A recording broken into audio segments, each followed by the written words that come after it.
Welcome to Forensic Friday, where we examine the intersection of true crime, psychology, and the heart of being human in the middle of it all.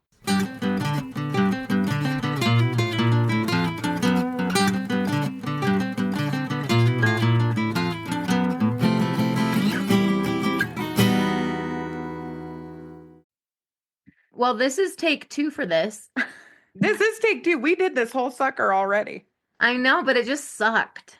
It wasn't great. I mean, I think it was okay, but I know what it's like to have your notes together and just feel like it doesn't land right. You're like it just was, yeah, it was one of those where I was like, I'm not feeling this at all. Well, and it's a monster case. Yeah, this dude has a lot. I know. It's a lot of stuff, and it's just, I know. I know. but And you feel confident now. You got your outline together, so I you're mean, good. I think I feel confident, but we'll see how it goes. I mean, when are we not faking it until we make it I anyway? know. Story of our lives. Uh-huh. It's fine. I feel like I had a funny question to ask us, but I can't remember what it is. Oh, I was driving the other day and I was curious, what is your go-to music or genre or whatever right now? Or like a band or like a song? Oh, what's his name? Benson Boone. I've been enjoying a little bit of Benson Boone lately. Who's Benson Boone? He's really good. I found out about him. I was just like clicking around on stuff, but I think he won one of the competition shows, but I don't watch those, so I don't actually know. Hmm. But he did the Beautiful Things song, where it's, Oh. yeah. But I really like his voice and he's got some really good songs. Oh yeah. This dude was on American Idol and I don't think he won, but I think he purposefully didn't win because He probably wouldn't be as successful if he won because yeah, they I make him think do what that's they what it want him was. to do. I Yeah. think that's what it was. Like Carrie Underwood made it through that, but not Yeah. every star does. Have you seen all of the like trauma drama around not The Voice? No, American Idol. Carrie Underwood this last time, and there was a singer named Jamal who was out of this world. He won, but there was like some beef between him and Carrie Underwood. It's been all over the place. I know. No. And I don't know Carrie Underwood to typically have beef with people, but it is like awkward when they interact. Weird. But I don't know anything about it really. Okay. What about you? What's your go-to these days? I really like this band. I was like, it's a new band. Preston was like, it's not a new band. But they're You do called you. Sleep Theory, and they're like a little bit of screamo and like Shut emo. up. This is your lack of sleep showing, I I don't feel. know, man. I've been listening to them for since I was pregnant. I will look it up. I've been really into it. So that means Gray's been listening to this screamo music? Yeah, but it's like more emo, and then there's a little bit of this. Just a little screaming? Just enough. Yeah, I don't know why I've been into that lately. Just enough to make you feel better. Mm-hmm. Oh, well, we should jump into it because it's huge. This case is huge. I know. Okay, I'm nervous, but we're gonna do it. I'm ready. Phone's in the drawer. Wait, let me just make sure I'm on Do Not Disturb. Hang on, because I don't want it chirping in the drawer. That's going to annoy everybody. See, look at the drawer. In the drawer. And I do learn. When I get called out and I know I'm wrong, I will learn. You're hilarious. Oh, it's the truth. Okay. I'm on Do Not Disturb. I guess I'm always on Do Not Disturb. I've been You told. are. It's weird. I don't know how to, and I'm not going to turn it on and off. I don't care. If you care that much, you'll call what, 3 times in a row, whatever it takes. I know, and I don't call, so it doesn't matter. Yeah, we don't call each other unless we're texting and then it's like, I'll call. Right. Or if I'm driving, then I'm like, I can't text. Oh, you're fun to talk to. You are a good phone buddy. You are. That's Like, good. you can't talk to anybody else. I taught Lisa to talk on the phone. She used to hate it. Now she'll talk to me. That's fun. I know, but you're a great commute. Sometimes we'll commute home and talk to each other the whole way home. I know. Well, it depends who I talk to. Like you're a good person to talk to on the phone. Jessica is a good person to talk to on the phone. Yeah, they have to have good energy. Yeah, and like even with Jess and I, we don't really have to say much. We can just like sit on the phone for a little bit and then something will come to our brain and then we'll say it. Oh, totally. Yeah, that's the best. I know, that's kind of how we are, but that's because she lives out of state. Yeah, But you and I like, have that- never had a moment on the phone where we have no material. I don't think that's ever happened. yeah, Yeah. no, Mm-mm. we're always talking about something. Always. We always have something going on. Anyway, Uh-huh. okay, so this case was given to us as a recommendation by our lovely Diana. We love Diana. I know, her and her dogs. Thank you so much. It's a massive case, and I had heard about it kind of, but you're the expert on it. I only know as far as we got last time before we quit. I mean, that's like the meat of it. There's just a little extra stuff. Yes, it's wild. So, bear with me, guys, because this is a big case and it's a lot. We'll see. Full send. Just hang in there, y'all. I believe in you. Okay. So this one is the Cleveland kidnappings, and the perpetrator was Ariel Castro. I Who's hate the just name. Why? Ariel should be a mermaid in the sea. I'm not, this is not okay. Sorry if you are listening and your name is Ariel and you're a guy. That Okay, it's a unisex name meaning Lion of God. he's Apparently, it's a Hebrew name. he's no lion of God. I'm going to tell you right now, Ariel Castro is no Lion of God No, he's terrible. He's or like Bride of Satan. I was gonna Yeah, Ariel, you are no Lion of God, sir. no, you are you I said go with God maybe for what's his bucket way back when. Yeah. I can't even say that for this guy now. For the record, y'all, she said this guy is worse than all of the Army Hammers and the generations of Army Hammerness. He's It's a worse. it's a different bad. Oh, it's worse. Yeah. But It's different bad, but it's like, mm, it's more um I don't want to like excuse the Hammer family no. shit show, but it's more intentional. I don't know Yes. how intentional they were in terms of like they obviously hurt a lot of people intentionally, Yes. but it wasn't like premeditated. I would agree with that. And this is prolonged suffering. And I think that happened in the Army Hammer family, but this is one person inflicting that intentionally, Yeah. randomly, too. It's not a Yeah. family system. So I think that Not a weirds me fan. out Yeah. also. I mean, he comes from an insane family system, Hmm.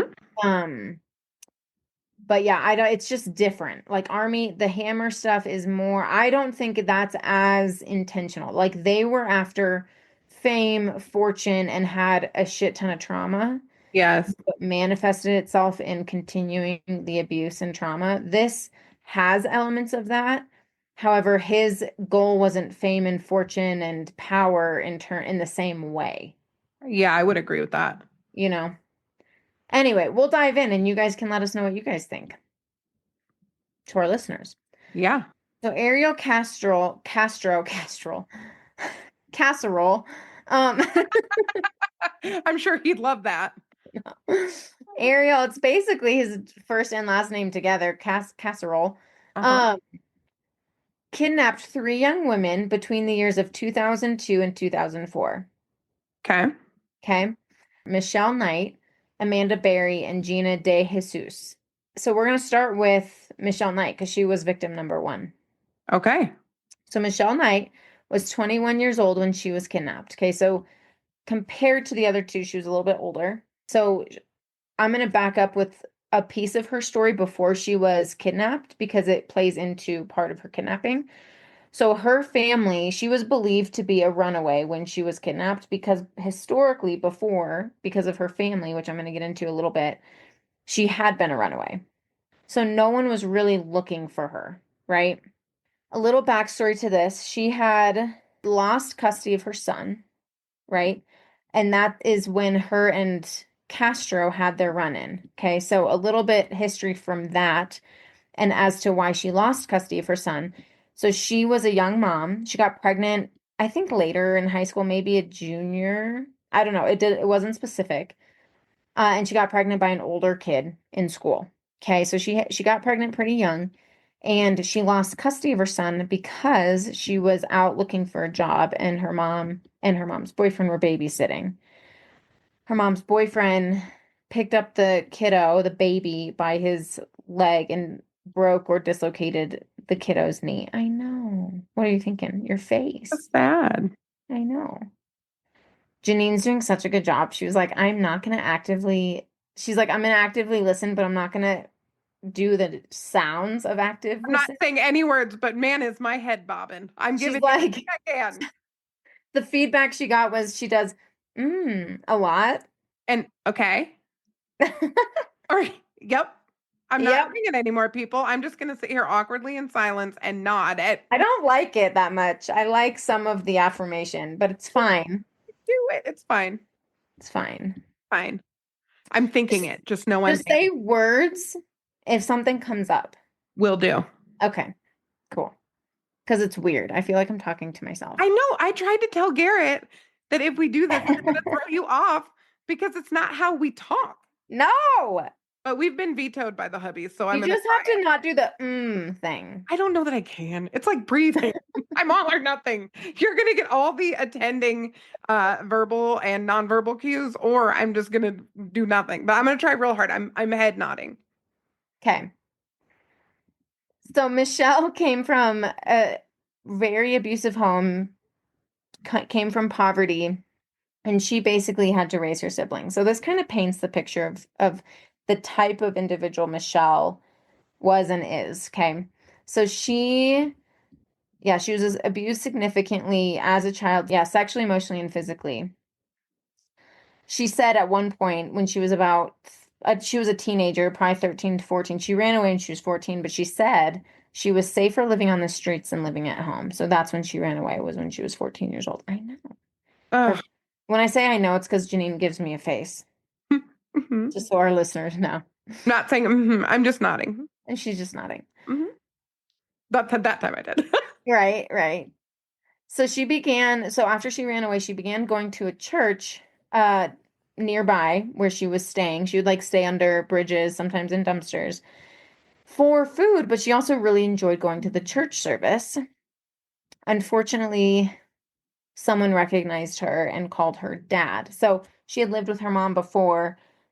I don't know the whole situation with her dad, to be honest with you, but someone called her dad. Dad came, picked her up, and that's when she went back to high school where she was bullied, and that's when she got pregnant with her son. So Okay. she was skipped out, ran away, and then somebody recognized her, called her dad, and then she went to live with dad Yeah. Like and kind of started was going to school. forced to. Yep. Okay. Yep. So, like I said before, she went to go look for a job after she had her son. Mom was babysitting. Mom's boyfriend was drunk, picked up the baby by the leg and fractured. That's what it was. Fractured his knee. So she lost custody of her son, which I thought was really interesting because I I think it was probably because they maybe found her unfit to be able to take care of him because she wasn't the one who abused her son, but she Yeah, put you and him I in the talked about that. care. Yeah, she put him in the care of people who would abuse him. Well, yeah, and it sounds like didn't really have an alternative.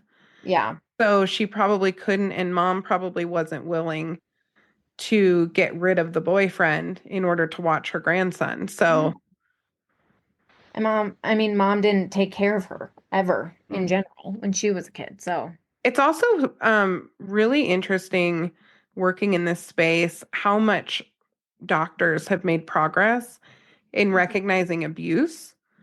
And yeah. sometimes they get it wrong and they're actually too intense with people who've just made a mistake. But Mhm. they find out what's going on and they fill out serious bodily injury forms and all that kind of stuff. Hmm. Yeah, I that would be a tough job to be honest. Like with kiddos, that'd be a really hard job because a kiddo comes in with a bruise, you don't know if they like hit their head or you running into something or something bad, really, really bad happened. It's hard with kids. So when she was taken, it was August 22nd, 2002, and she was on her way to her case management meeting to get her son back. Okay. She was lost and went into the Family Dollar store and asked where the address was. Ariel was in the store and overheard her and said he would take her there. She said she recognized him and that he had a daughter that she knew. He said his daughter was at home and would love to see her. He also told her that he had puppies at home and that she could get a puppy for her son. So that's probably why she went to the house before, like agreed to go to the house before having him take her to the case management meeting. Hmm.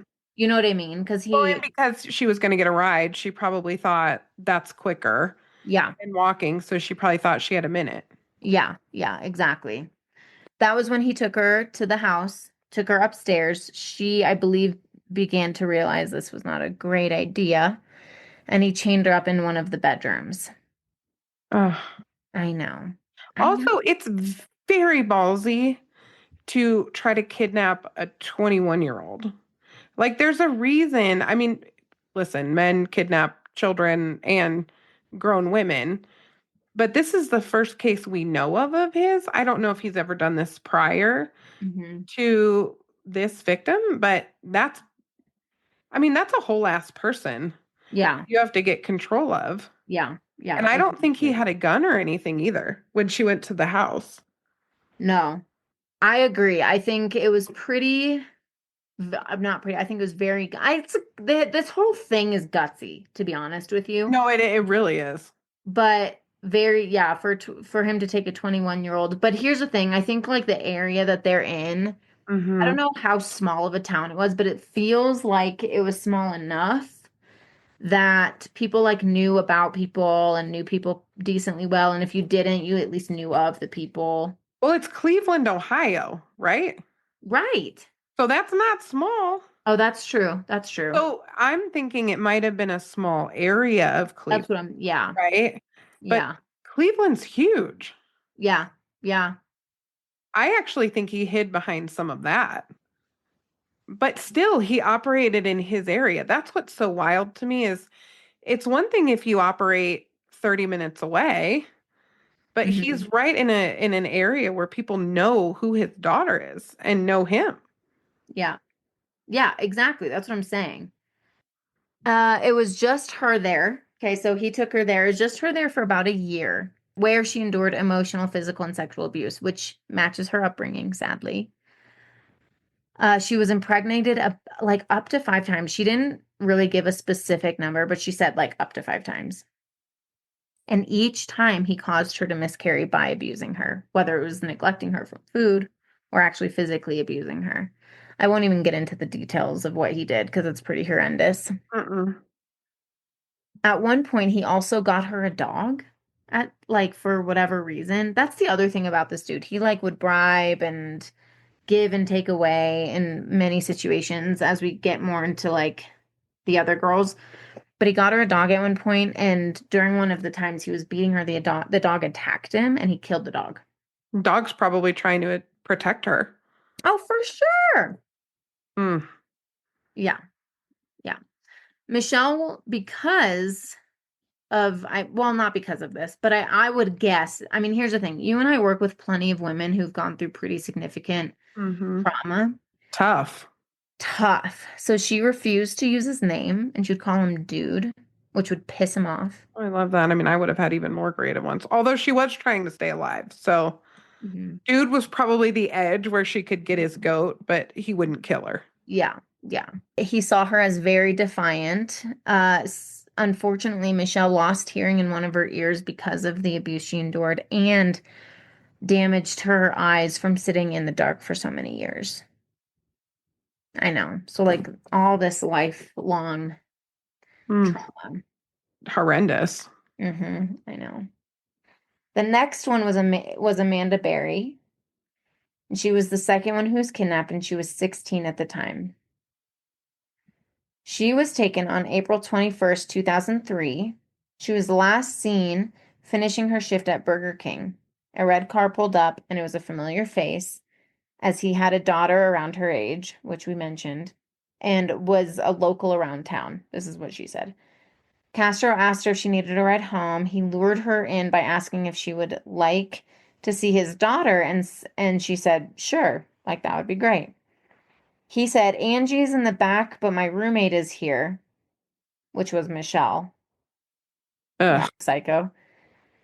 He then took her to the next room, and she knew from there it was a really bad situation. He brought her to the basement, taped her up, and put a helmet over her head, which I don't fully understand. They didn't go into why that he did that. Hmm. How old is she again? She Michelle was was 21. Michelle was 21. Amanda was 16 when she was kidnapped. That's right. Okay. Yeah. 3 years into her being kidnapped, she was impregnated by him and had a daughter. I know, which is interesting that he let Amanda keep her baby, but never let Michelle keep hers.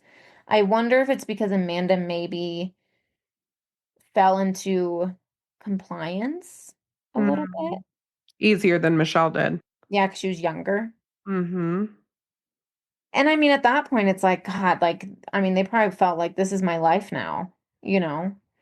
I don't know how, I mean, I feel like a lot of people would probably be in that same situation of like, this is just what I have to do to survive. Yeah. Their daughter was born on Christmas Day in 2006. She gave birth in a baby pool so she wouldn't get the already filthy mattress dirty. Oh, God forbid. I know, this MFer. Yep. Michelle helped Amanda deliver the baby, and Ariel read a book to figure out how to deliver a baby Yeah, to he try to sounds like help. a genius too. And I'm sure he was he- very helpful. he's an idiot. He threatened Michelle by saying if the baby died that he would kill Michelle. There was a scary moment where there was a point where the baby stopped breathing, right? Well, because they're delivering this baby at home with no midwives, no doulas, nothing. Two abused young women, right, doing this on their own. But Michelle was able to resuscitate the baby, Oh my which is God. insane. Can you imagine? No, also the mess mentally for Michelle of Yeah, miscarrying so many times because of his abuse and then helping to deliver this other chick's baby. yeah. It's all very weird. No, it's just strange. Hmm. So It's strange. almost like a dollhouse. There's a James Patterson novel, Kiss the Girls, and they made it into a movie. And it was a guy. It was actually, I think there were two guys. I don't want to ruin it for anyone. Anyway, it's a very interesting book, but it's hard to read. Mm, And this perpetrator would collect mm, girls. And this is kind of like that. yeah, And they knew of each other kind of, and it would get a little bit weird, like competitive, weird, protective, all the things. yeah, yeah. But they That didn't kind of is. interact the same way though. In that book, the women kind of knew of each other, but they didn't interact as much as I think these gals did. Interesting. I wonder what came first, the book or his offense. Good question. I don't Because know. there is some of that with these women. Let's see. The movie was in 97. Oh, so this came after. Hmm. I wonder But if he he might read. have been inspired by that. I mean, I stranger was just things gonna say have maybe he happened. read the Yeah. book. Because this feels like collecting. Mm-hmm. I mean, he Mm-hmm. is collecting people. So, Yeah. Yeah. Amanda was a really good mom from the beginning, loved her daughter very, very much. When she was about 3, Ariel took the chains off of Amanda because the kiddo would ask, what are those things on mom? And he would say they're bracelets. I'm like, okay, you idiot. The bracelets that don't allow mom to do anything or go anywhere. He also loved their daughter based, you know, based on the capacity of what love meant for him. Let's just say that. Like, yeah, it's not the massive same. air quotes around love. Yeah, it's not the same. Not the same. Yeah, in an interview there, it said that he had a really strong bond with her and he never abused the daughter. What's interesting is he would take her to the park, like take her out in public, and people know Ariel, like people knew him around his area. Take her to the park, he would take her to his mom's house, literally take this little girl to his own mother's house, and just really enjoyed having a daughter. I'm sitting here, I'm like, That's wild. yeah. When people would ask him like who it was, he would say it's my girlfriend's daughter. But also like what the actual F? What did the mom think? Couldn't have been that dumb. How'd you get a baby?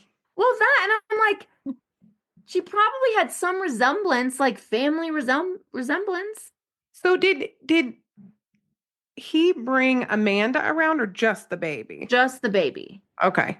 Yeah, no, Amanda stayed at the house. She never left the house. Amanda told a story when she in one of her interviews when their daughter turned 5, she made a pretend school.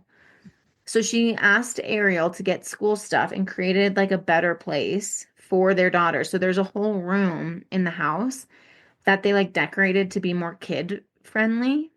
So she would make breakfast and fake walk to school, and then Amanda would become her teacher.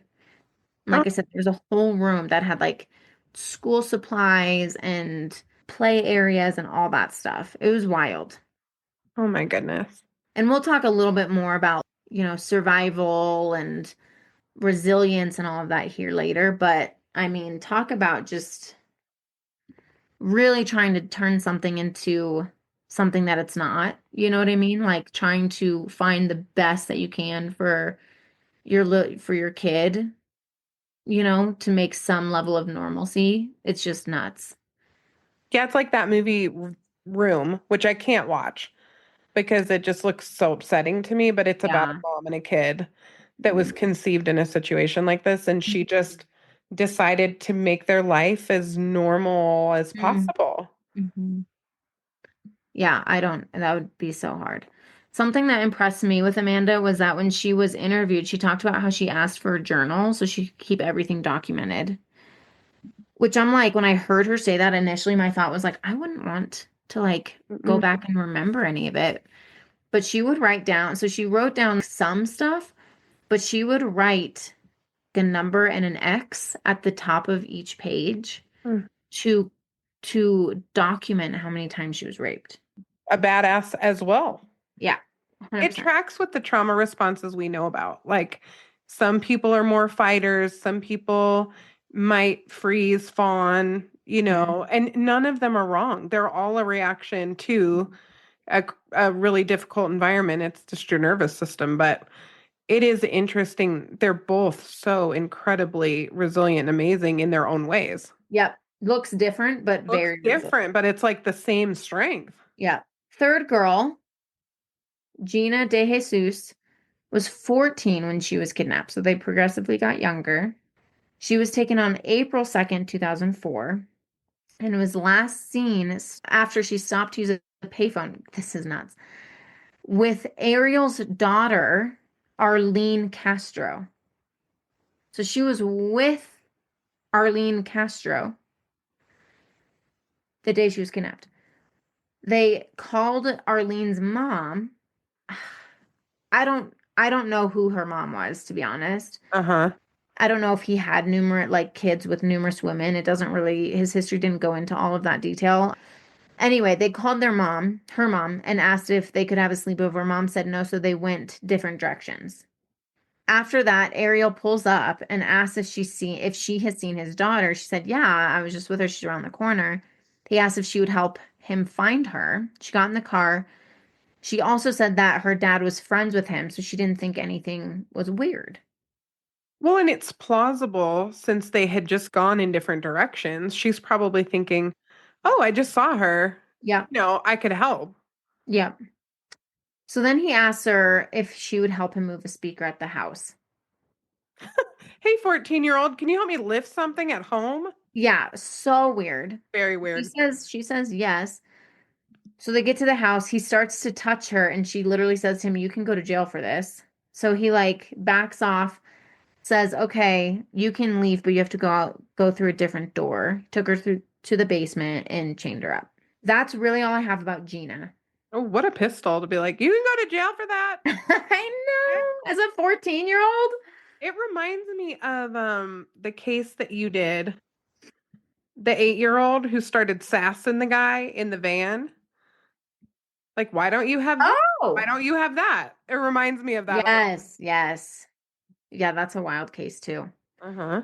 So, one of the things that I noticed was who was being looked for and who wasn't. Okay, so also like these girls got TVs. I don't know if they each had a TV. I don't know how the whole setup was, but they could watch TV and saw on the news that their families were looking for them. Okay. So, because Michelle, I have in my notes, so sorry if I say Knight, it's Michelle Knight. Okay. Michelle was not being looked for as she was 21, so she was an adult, and her family situation, as I stated before, was very abusive, neglectful. So they weren't necessarily involved in her life at all, which I don't know. I mean, that's really sad. If I'm Michelle and I'm seeing the news and these other two girls are being looked for and I'm not, that I don't know how she felt. I'd imagine that would really suck. Barry's family, Amanda's family was looking for her for years. Her mother was frequently on the news crying and begging to find her and begging for if, whoever had her to give her up or to give them information on where she was. Unfortunately, her mother died before Amanda was found. It was said that she died from a broken heart because she went to go see a fortune teller who told her, "Your daughter's dead." I know. Unbelievable. I know. Also, like fortune tellers, I have my own opinion on this stuff, and Do you? it's probably gonna piss people off. I have a lot of opinions about stuff like this. I don't think it's going to piss anybody off. I think I just think they make money by exploiting people and manipulating them. it is not hard to predict what people need to hear. That's what I Correct. will say. And as a therapist, it's not hard to get out in front of what's happening emotionally and in lots of other ways. And Yeah. so, yeah, it's You a said it in a much scary. more PC way. Yeah, of course. I also low key feel that way about mediums, but I'm gonna move on. Also, I think this happened at like on the Me Oprah or Montel. I don't know. She made the rounds. Like too. some of this happened with some of the big talk show hosts of the time. So I'm pretty sure that mom was on Oprah at one point too. Oh, probably. And I think that the thing with the psychic or whatever might have been on one of those shows. Mm. Mm-hmm. Well, I don't love it. Anyway, moving Yeah, on. I'm with you. I will leave the rest of my opinions to myself. Fair enough. Then Gina's family is also looking for her. The super screwed up part is at one point Gina's mom was passing out flyers of, like with a picture of her daughter, and Ariel asks for one and says he'll keep an eye out. What a fucker. Oh, you know what? They do You know that. what I mean? Sorry, They do Tina. Love that you, though. Tina. I know, love you, Tina. This sick stuff, these people a lot of times do this kind of stuff. They go back to the scene of the crime or they Yeah, connect with people doing searches, all this yeah, weird crap. yeah, It's yes. voyeuristic, you know. It's like No, it's I want to see this gross. whole thing. It's Yeah, very gross. yes. With all three girls, like we already know, they were very neglected, very abused. They were maybe allowed a meal a day. They used a plastic bucket for a toilet, and they were maybe allowed to shower once a week, maybe Oh, geez. up to twice a week. The dynamics between the girls was really interesting. So he created an atmosphere where he got the girls to not really like each other and made each of them feel like they were in this whole thing alone, even though they knew the other girls were there. He would tell each of them that they were his favorite, which like none of the girls liked him. Let's make this really clear. They like still like hated him. No. But when you're in the situation, it's a survival thing. If I'm Amanda and Michelle gets an extra meal, right, I'm potentially going to try to do something or say something that will give me kudos Yeah. so that I can get ahead Yeah. because that's Even if what the even if the benefit is less abuse, it's exactly. yeah. Exactly.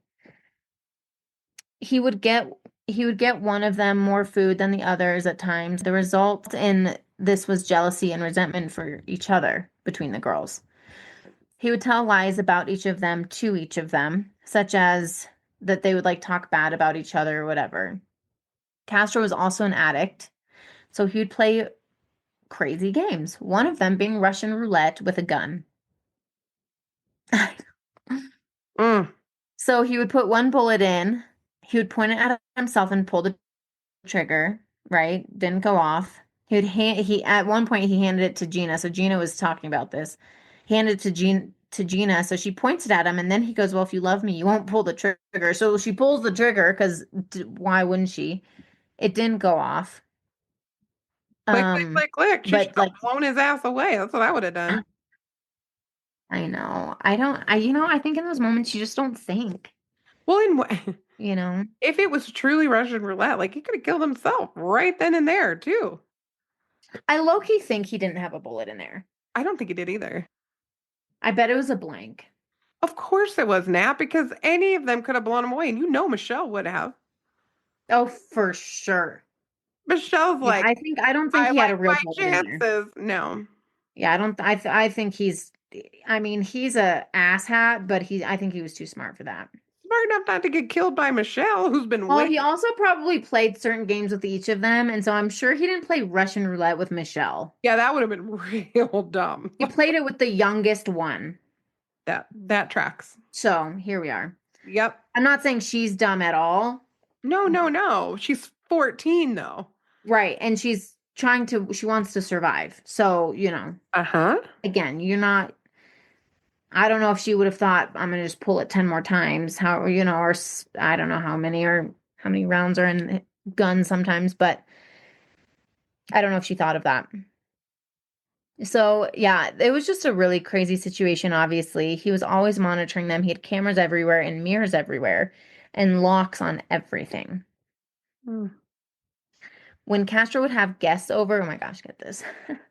He would literally barricade the stairs with like cushions and speakers and like random shit in his house. That's not weird at all. So Also, people wouldn't apparently go he can move the upstairs. speaker by himself.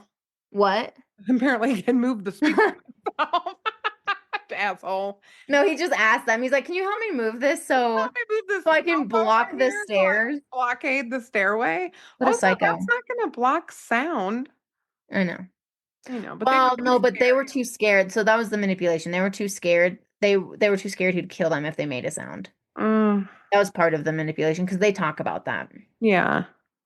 At one point, his daughter came over. Also, I don't know if he has numerous daughters, which we'll get into, but his daughter came over, and so he had to think really quickly.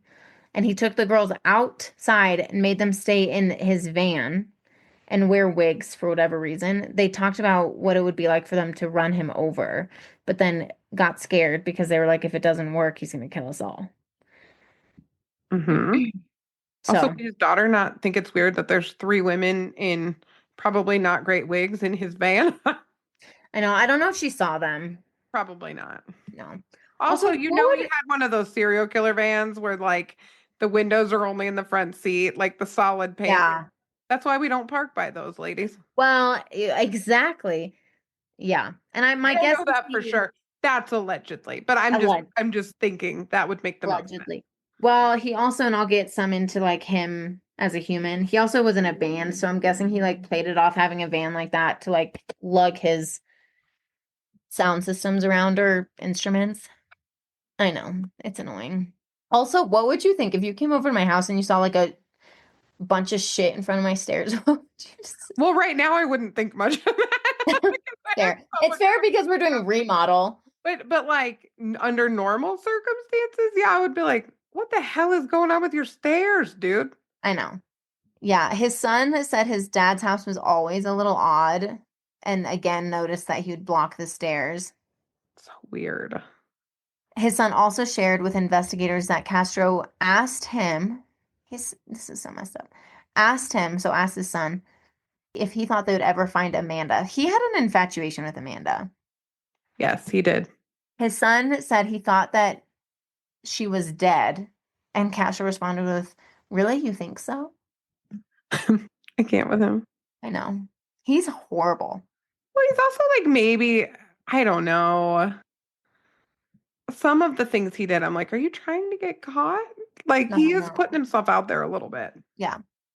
What threw people off was when he seemed pretty normal, like a normal single dude. He played bass in a band and seemed overall fine. He drove a school bus. Of course I he did. mean, I know, right? And yeah, and just would play shows around town, like around where he lived. There's even pictures of him playing like at parks and stuff. Oh my gosh. I know. Over time, he began to relax a little bit, like with those girls at his house, Uh-huh. and would allow them to go unchained. Michelle tried to escape at one point. She wasn't able to jump the fence, though. Oh. I know. And then there was a time where he got pulled over. I think he had an expired plate or something. He got pulled over for something randomly. But he remembers like it made him super nervous because he had had the girls for a while, and at that point he had Michelle for 6 years, so 6 out of 10. When they escaped, girl. I So didn't one hear this day, part before, so I'm pretty excited. you haven't heard this? Mm-mm. So one day, Michelle hears Amanda's daughter say up the stairs that he had left the house. So the little girl, his daughter, was allowed to go up and down the stairs as she pleased, right? Because she wasn't a victim to him. I mean, she was, but to him, she wasn't, right? Mm-hmm. So she says, "Daddy isn't here." Amanda goes down the stairs because she was allowed to kind of roam a little bit more than the other women. She got to the front door and the storm door was locked, but the main door was open. She started screaming out the door. Okay, so you know what a storm door is, right? Yes. Okay, we have one at my house. Oh, that's right. Yes. Yeah, so it's that door that's you can like have a screen or glass or whatever. Yes. So she's yelling out the door, and a few neighbors hear her and jump in to help. Okay, so at first this one dude jumps in. He can't really understand her. He doesn't speak English. So he doesn't really understand her, so he leaves. I don't know if he went and got someone, but he left. I Can you know. imagine? I know. You're like, where are you going? That's what I Stay, feel. stay. So someone else came and helped, and they kicked the bottom of the storm door out, and Amanda crawled out of the door. Yeah. She ran across the street, called the police. The police thought it was like not real and took somewhat of their time getting to the call. Even in Cleveland?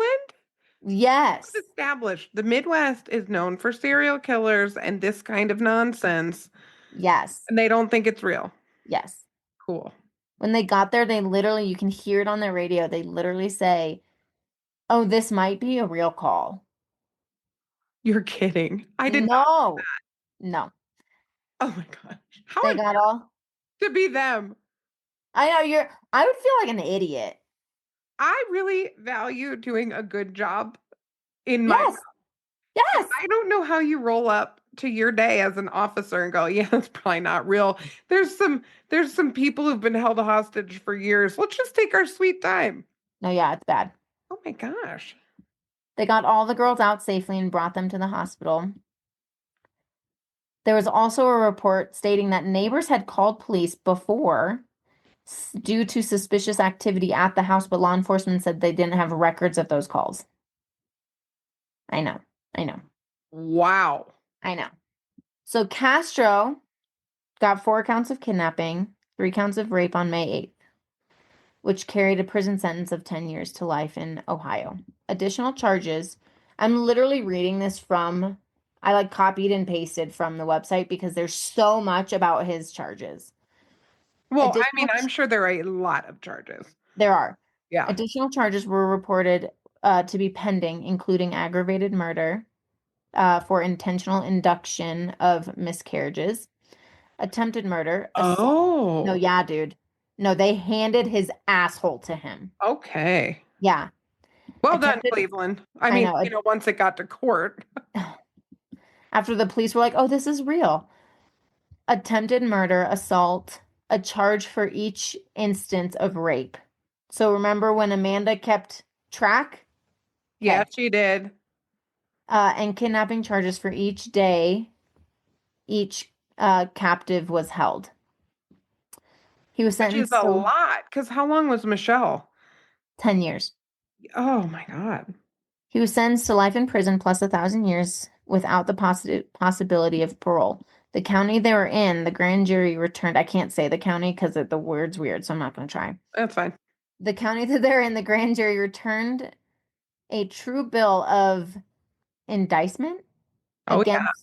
against Castro on June 7th. It contained 329 counts because of rapes, including 2 counts of aggravated murder under different sections of the Ohio Criminal Code for his role in the termination of one of Michelle's pregnancies. This is nuts. By the end of everything, Castro pled guilty on July 26th to 937 of the 977 charges against him. That's the most I've ever heard of. Yeah. This includes charges of kidnapping, rape, aggravated murder as a part of a plea bargain which called for consecutive sentences of life in prison plus 1,000 years, all without parole. So he also wanted to escape the death penalty, which makes no sense with what I'm going to tell you here in a minute. Okay. So yeah, again, he did everything he could to avoid the death penalty. He literally tried to tell the court that this was consensual. Okay. He said it was consensual. I am not literally, this is a quote. I am not a monster. I did not prey on these women. I just acted on my sexual instincts. Okay, you idiot. Also, Gosh. both things are true. I mean, you have a jacked up sexual instinct Yeah. because you're all the things. Yeah. And there's not 1 ounce of this that's consensual. No. No. What was he thinking? He also, I don't know, he's an idiot. He also said that they were not planned crimes, but more crimes of opportunity, which I do believe. That's true. Yeah. He did not have an exit plan. Clearly, Clearly. he did not have an exit plan. He's stacking speakers in front of the stairs, and it's like, whoop. Literally, he's like, fuck. Anyway, Yeah, maybe and he was believed at done. some point he would be caught, which was interesting. I actually believe that. I do think he thought he knew at some point he would be found out. I think, did he represent himself? I don't think so. Okay. No. He referred to himself at one point as cold-blooded and a sexual addict, which tracks. That tracks. The police also in his home found a suicide note that said whatever money that he has should be given to the victims. Thanks. So at some point he thought he was going to kill himself and not them. I think that was his intent. That was his, plan, if anything. Oh my gosh. Michelle gave a victim statement at court, which was interesting. She said in an interview that she felt like he heard her and that he had remorse. Knowing what you know about this guy, do you think he was capable of remorse? I'm just curious. Yes. Interesting. Why? Um, I think there is just enough emotion involved in it and a teeny, I mean, we're talking a drop in the ocean amount of empathy. So he's still on the psychopathic continuum, I think. Mm-hmm. Maybe, but I do think there is a world in which he has a little bit of remorse. Yeah, maybe.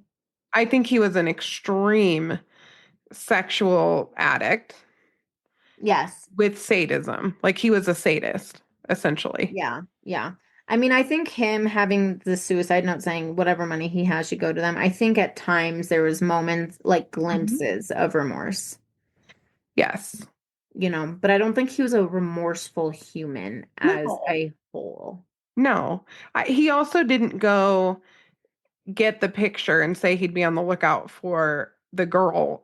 He was No, messing with people. So exactly. he was highly manipulative. And it could be that even that was an attempt at manipulation at court. He may not have meant any of it Mm-hmm. either, Yeah. but I would consider that Michelle had 11 years of intense contact with this person and she for some reason felt that he had Yeah. remorse, and I don't think I would know better than her necessarily. No, and she's a really empathetic human based on like what I watched with her. She's really incredible. Yeah. 6 days after he was sentenced, his house was demolished. Good. All right. And then 1 month into his sentence, he died by suicide by hanging himself with a bed sheet. It is weird to me that they kept his house until sentencing, but they demolished the Moscow murders house before they even had trial. That's weird to me That is weird. because usually juries actually do visits. Juries will go Yeah, to a they house and should all have. of it. It is very weird to me that that house was demolished. Yeah, that's unfortunate. When you consider a case like this so long ago, it's just interesting when you consider Yeah. this was an earlier case way before Moscow, Yep. and Yep. they didn't demolish the house until after sentencing. Yeah. No. So Also, though, like I think with, and I don't know if this plays into it, they knew he was guilty.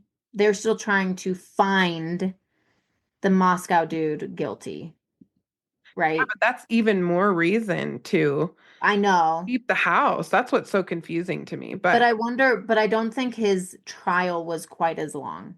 yeah, well, if he was admitting it, probably not. No, because he was fighting back on the counts. So I don't know how long it was, but it probably wasn't super Yeah, short.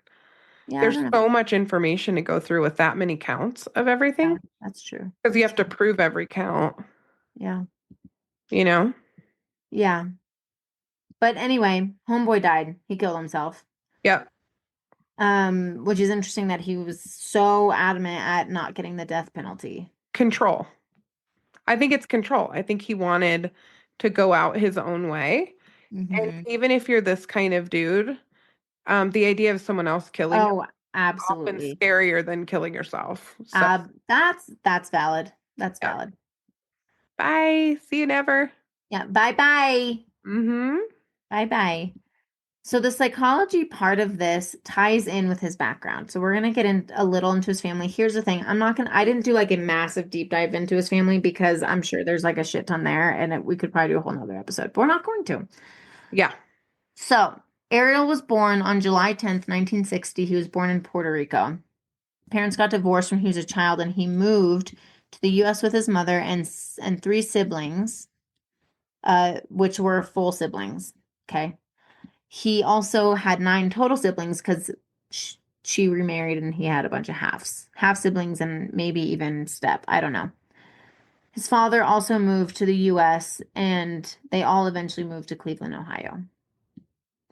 Ariel was physically and sexually abused as a child. He was molested starting at the age of 5 by a male neighbor in Puerto Rico and was also raped by an uncle.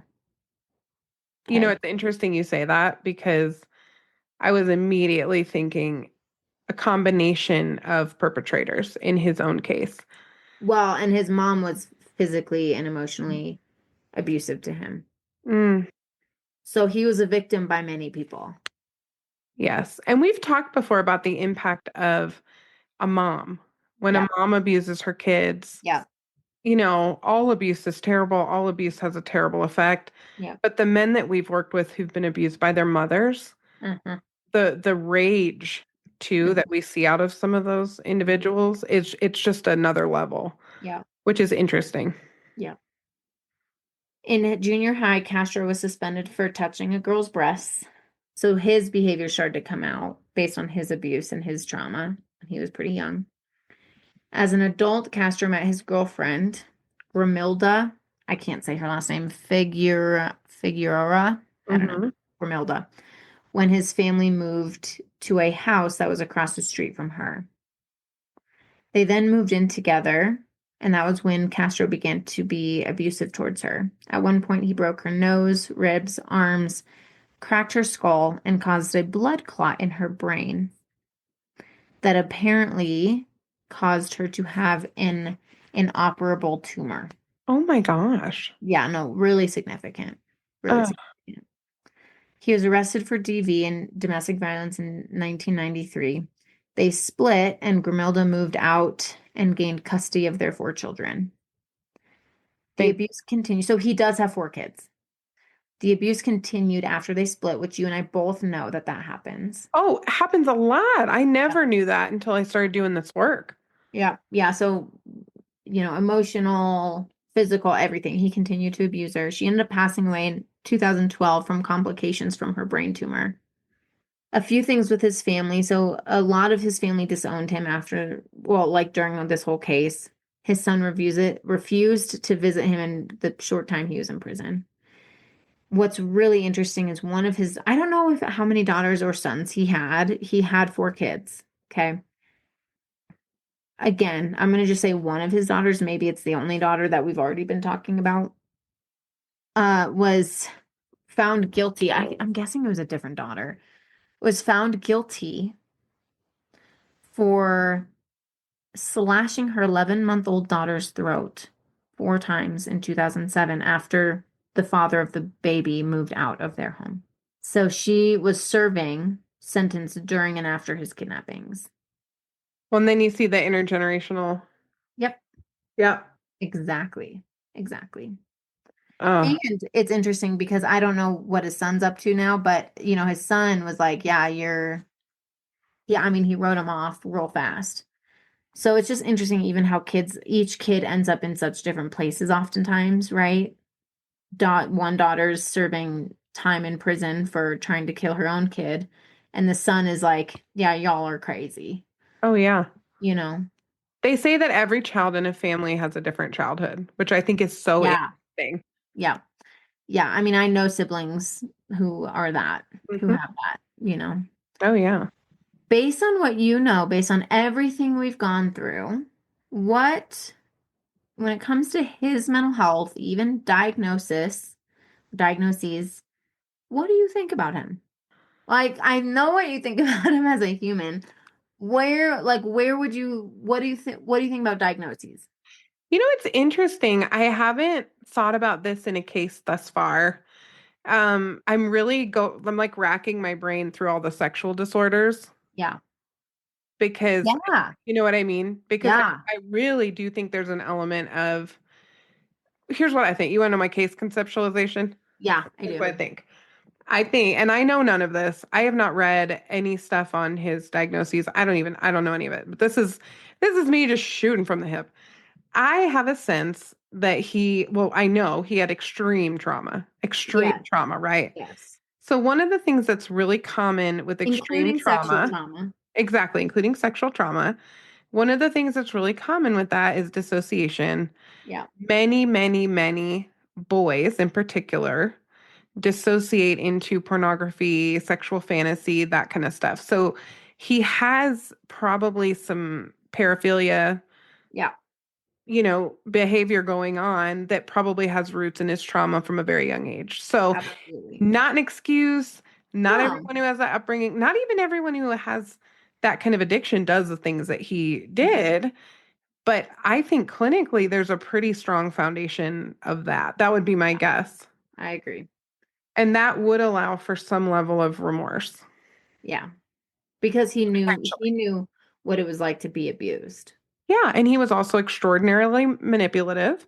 Yeah. But also, when we've been victimized and when we've witnessed all of that manipulation, we take it on too. So Yep.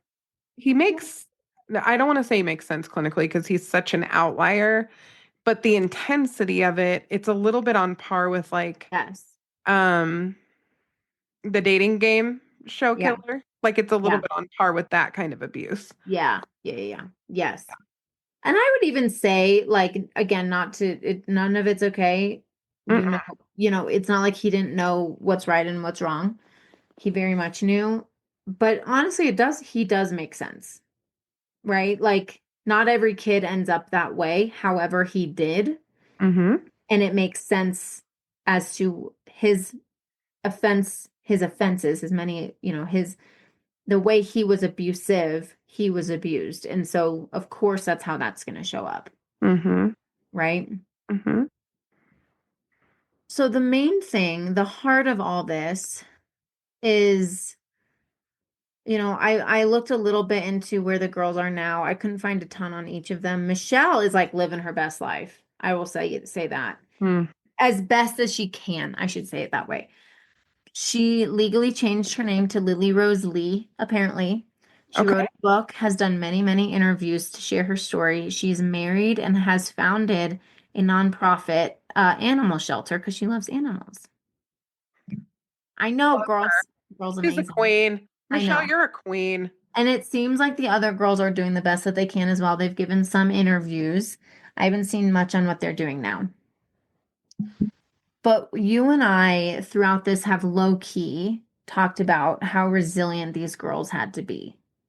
Absolutely survivors all the way. Yeah. Yeah. So they all lived, they all survived, and they really did what they needed to in order to stay alive. They really did. Yes. They Okay, look at know Castro. Castro staring down the barrel of kills life in prison, kills himself like right kills away. himself a month. Yep. He A didn't even make month. it a month. These girls. are like He was in the safety of a prison, which I'm sorry, prison's not the safest, but it's more safe than what these girls were dealing with. safer than his fucking home. That's exactly right. And they stood up under that prison for years. Yes. So I'm sorry, not sorry. Those girls were way stronger, way more resilient, Oh, way one tougher. 1000%. This dude could 1000%. never. And came back from it. And came back from it. Right? They're living, last I saw they're living their lives. They're doing things. Amanda has her little girl that she takes care of and they're just they made it. They're survivors. They're no longer victims to him. They are survivors. Well, and as hard as their relationships likely were, Mhm. each other, Mhm. there is something to knowing that someone else is standing up and surviving under it too, Yeah. regardless of how they're doing it. Yes. Yes. Yep. So that's the case, my friend. Wow, that's a doozy. I know. It's a lot. I recognized the name when it first came across, but I couldn't remember. Yeah, I hadn't heard about it.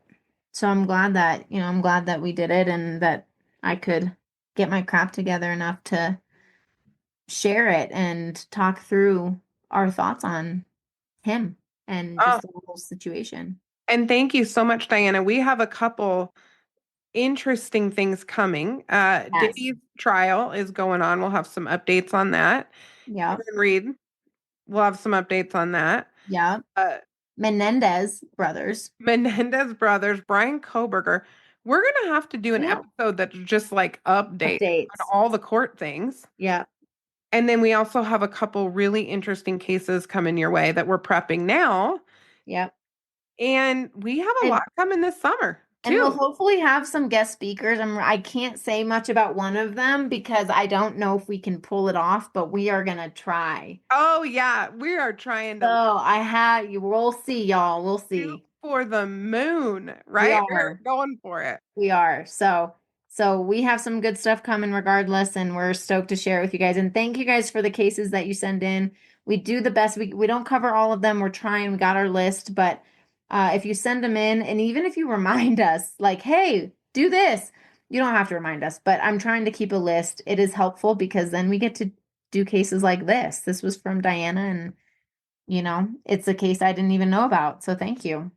And you guys, please follow us, like our posts, Yep. subscribe to our podcast. It helps us Yes. know how many people are following. And And it just helps us keep it going, oh yeah, I mean, we are you know? recording this thing. We are bootstrapping it. We record at night. Uh-huh. For me, after work right now, but eventually Nat will come back to work. Yeah, But Nat's doing her maybe. homework all day long, right? Yeah, I mean, every 3 hours. Every 3 hours you are putting in work. I So am up and out about every 3 hours. absolutely. So Little we're baby. excited to keep bringing you guys some good stuff, and we're looking forward to an awesome summer. Yes. Thank you guys. And as always, Bye, forensic friends. I'm Janine. and I'm Nat. And as always, thanks for listening and join us next week for more crime, psychology, and heart.